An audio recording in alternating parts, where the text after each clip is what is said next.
Friends, அனைவருக்கும் வணக்கம். இன்றைக்கி நம்ம கொண்டக்கடலை கிரேவி எப்படி பண்ணுறதுன்னு பார்க்கலாம். இதுக்கு நான் கொண்டக்கடலையை ஒரு 5 விசில் விட்டு உப்பு போட்டு மஞ்சத்தூள் 2 வெள்ளைப்பூடை தட்டி வேக வச்சுருக்கேன். இதில் பெரிய வெங்காயம் 2 தக்காளி, இஞ்சி, வெள்ளைப்பூடு போட்டு அரைச்சி வச்சுருக்கேன். இது மிளகாத்தூள், பெருஞ்சீரகம், பெருங்காயம். இதுதான் இதுக்கு தேவையான பொருள். வாங்க எப்படி பண்ணுறதுன்னு பார்க்கலாம். எண்ணெய் நல்லா காஞ்சிருச்சு. இப்போ வெங்காயம், தக்காளி, இஞ்சி, பூண்டு அரைச்சி வச்சுருக்கோம்ல, அதை போட்டுக்கலாம்.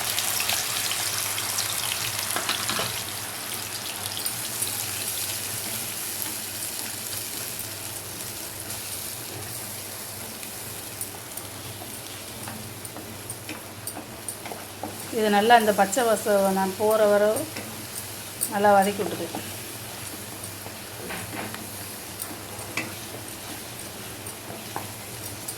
ஒரு 5 நிமிஷம் சிம்லேயே வதங்கட்டும். வெங்காயம், தக்காளி நல்லா வதங்கிடுச்சு. அப்புறம் கொஞ்சம் பெருங்காயத்தூள், அப்புறம் இந்த மிளகாத்தூளும் பெருஞ்சீரகம் போட்டுக்கலாம்.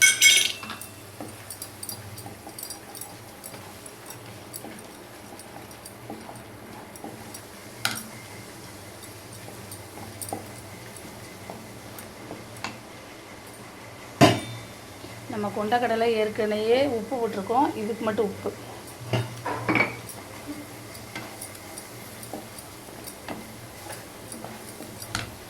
நல்லா வதங்கட்டும். அப்புறம் கொண்டக்கடலையை போட்டு கிண்டி விட்டுக்கலாம்.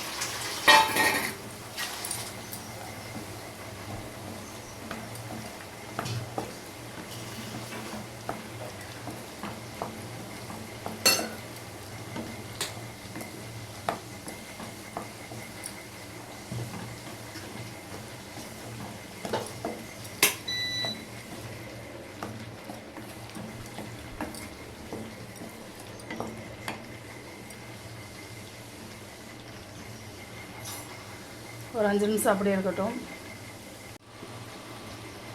கொஞ்சமாக தண்ணி ஊற்றிக்கலாம்.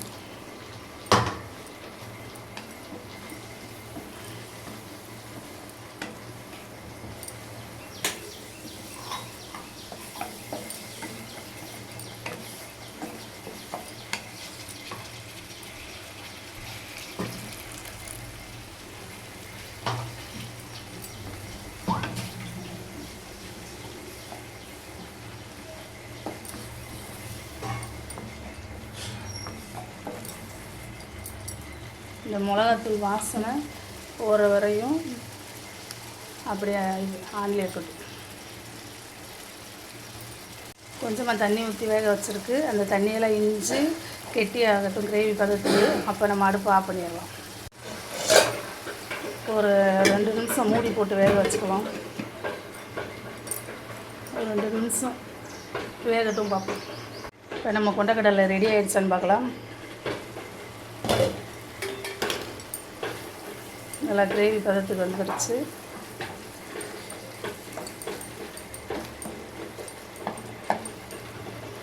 அவ்வளோதான், அடுப்பு ஆஃப் பண்ணிக்கலாம். நீங்கள் இது மாதிரி ட்ரை பண்ணி பாருங்கள். ஓகே ஃப்ரெண்ட்ஸ், பாய்.